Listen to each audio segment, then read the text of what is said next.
በስመ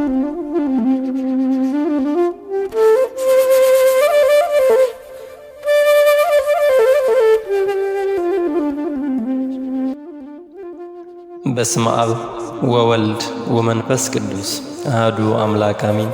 አሜን። የክርስቶስ ቤተሰቦች፣ የእመቤታችን የቅድስት ድንግል ማርያም የአስራት የበኩራት የመስቀል ስር ያደራ ልጆች ባሰባሰበንና በጠራን በኃያሉ በረቡ እግዚአብሔር ፍጹም ሰላምታ ቃል እንደምን ዋላችሁ፣ እንደምን አደራችሁ፣ እንደምን እስከ ሰዓት አደረሳችሁ። አሜን። መመስገን የባህሪው የሆነ መድኃኔዓለም ክርስቶስ በእኛ በደካሞች አንደበት ብቻ ሳይሆን እሱ በፈጠራቸው ፍጥረታት ሁሉ የተባረከና የተመሰገነ ይሁን። እሱን ጠርተን እሷን የማንለያት የድህነታችን ምክንያት በመስቀል ስር ያገኘናት እናታችን ቅድስት ድንግል ማርያም ወላዲተ አምላክ እሱ ባከበራትና በወደዳት መጠን የተባረከችና የተመሰገነች ትሁን።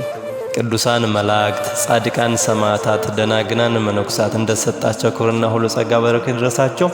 አሜን። የክርስቶስ ቤተሰቦች፣ እግዚአብሔር ቢወድና ቢፈቅድ ከኔ ጋራ በዩቲዩብ ቻናላችን ላይክ፣ ሰብስክራይብ እና ሼር እያደረጋችሁ ስለ ቅበላ እንነጋገራለን ማለት ነው።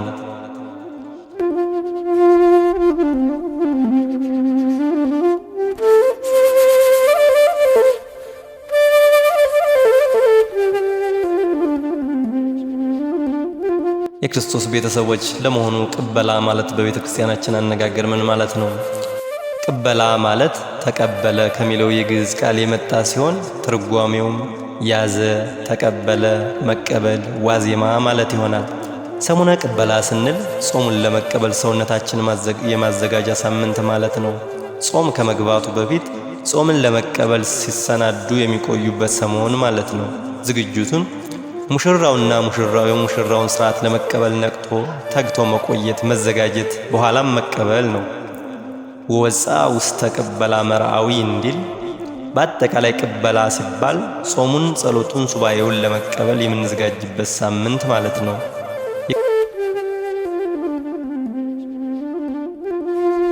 ቅበላ ትርጓሜው ይህ ሆኖ እያለ ነገር ግን ዛሬ እንደሚስተዋለው የጾሙን ወራት አስታኮ የሚታይ ወከባና ጫጫታ፣ ግርግርታና ጭፈራው፣ በወረፋ በልቶና ጠጥቶ መስከሩ ማንን ለመቀበል እንደሆነ አይታወቅም። በሌሎች አህት አብያተ ክርስቲያናት የጾሙን ሳምንት ሲቀረው ክርስቲያኖች ስጋንና ጠንካራ ምግቦችን ከመመገብ ይቆጠባሉ።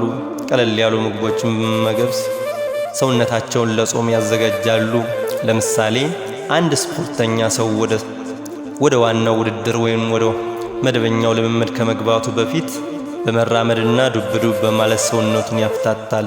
ይህ በእነሱ አገላለጽ ያሟሙቃል ማለት ነው። አንድ ክርስቲያንም አስቀድሞ ሰውነቱን ማፍታታት አለበት። በመሰረቱ ቅበላ የሚለውን ጽንሰ ሐሳብ መጀመሪያ የመጣው ጾምን ከመናፈቅ ወይም ከጾም ጋር ለመገናኘት ከመጓጓት የተነሳ ነው።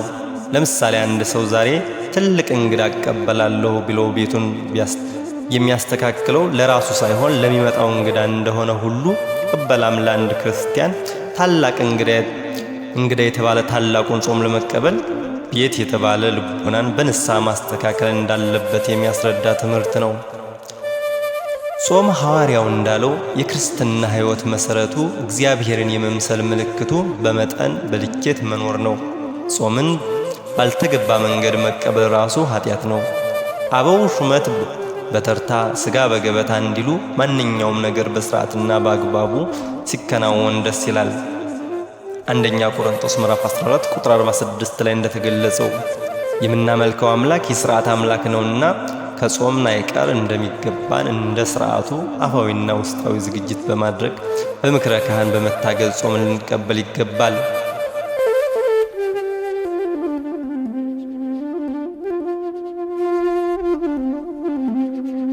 የጾምን ዝግጅት ስንመለከት በአንደኛነት የህሊና ዝግጅት በኢትዮጵያ ኦርቶዶክስ ተዋሕዶ ቤተክርስቲያን ሥርዓትና ትውፊት መሰረት ሰንበታት፣ አጽዋማት፣ በዓላት በዋዜማው በጸሎት፣ በመዝሙር፣ በትምህርት ወዘተ ልዩ አቀባበል ይደረግባቸዋል። ለምሳሌ አይሁድ ሰንበትን ወይም ቅዳሜን ሲያከብሩ በዋዜማው አቀባበል ያደርጉላታል። አረብ ፀሐይ ሲገባ ካህኑ ደወል ይደውላል። አሊያም በቤት ያሉ የቤት አባወራ የሰንበት መግቢያ ሰዓት መቃረቡን ድምጽ በማሰመት ያሳውቃል። በአካባቢው ያሉ ሁሉ ይሰበሰባሉ። በአንድ ላይ ሆነው ወደ ፀሐይ መውጫ ይሰግዳሉ። ጸሎት ይደረጋል። ይትባረክ እግዚአብሔር አምላከ እስራኤል 10ቱን ቃላት ሌሎች ምንባባት ይደገማሉ። መብራት ተይዞ ዕለተ ሰንበት እንኳን ደህና መጣሽ ብለው ያከብሯታል። ከ3 ሰዓት በኋላ እራት ይበላሉ። ሌሊቱን በሙሉ እግዚአብሔርን እያመሰገኑ ያድራሉ። ቅበላ በተለይ የነነዌ ጾም እንዳለቀ እስከ አብይ ጾም ዋዜማ ድረስ ያለው ሰሞን ሲሆን ምዕመናን፣ ካህናት፣ ምዕመናን ጾሙን ለመቀበል የተለያዩ ዝግጅት ያደርጋሉ። ታላቁ ሊቅ ዲዮስቆሮስ ስለ አብይ ጾም ታላቅነት ሲመሰክር ሰው ሆኖ ለመጾም 40 መዓልት 40 ሌሊት በገዳመ ቆሮንቶስ ኖረ፣ ከዲያብሎስ ዘንድ በ3 አርዕስተ ኃጥእ ተፈተነ እንዲል ሊነሳልን ዘንድ 5500 ዘመን ሰልጥነው የኖሩትን የጨለማ ገዥ የሆኑትን ሰራዊተ ዲያብሎስን በጌትነቱ ሻረልን እንዳለ ጌታችን መድኃኒታችን ኢየሱስ ክርስቶስ አብነት እናደርጋለን። አብነት አድርገንም በመጾም በዚህ ዓለም ስንኖር ጥንተ ጠላት ዲያብሎስ ድል ለማድረግ በጾም በረከት፣ ጾም ጸጋና መንፈሳዊ ኃይል ለማድረግ እንድንበቃ የምናደርገው ዝግጅት ሰሙን ነው።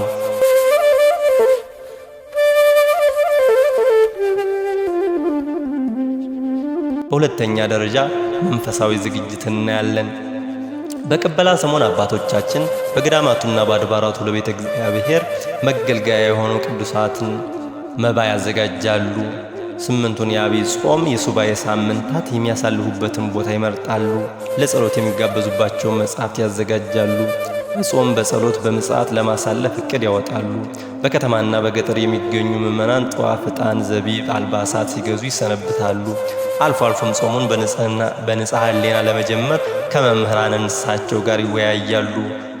ኃጢአትህን ለማመን ለመናገር አትፍራ እንዲል መጽሐፈ ሲራክ ምዕራፍ 3 ቁጥር 18 የበደሉ ማሩኝታ፣ የተጣሉ ይቅርታ ይጠይቃሉ። ሌሊቱን ለኪዳን፣ ቀኑን ለቅዳሴ፣ ማታውን ለሰርክ ጸሎት ለመዋል ያቅዳሉ።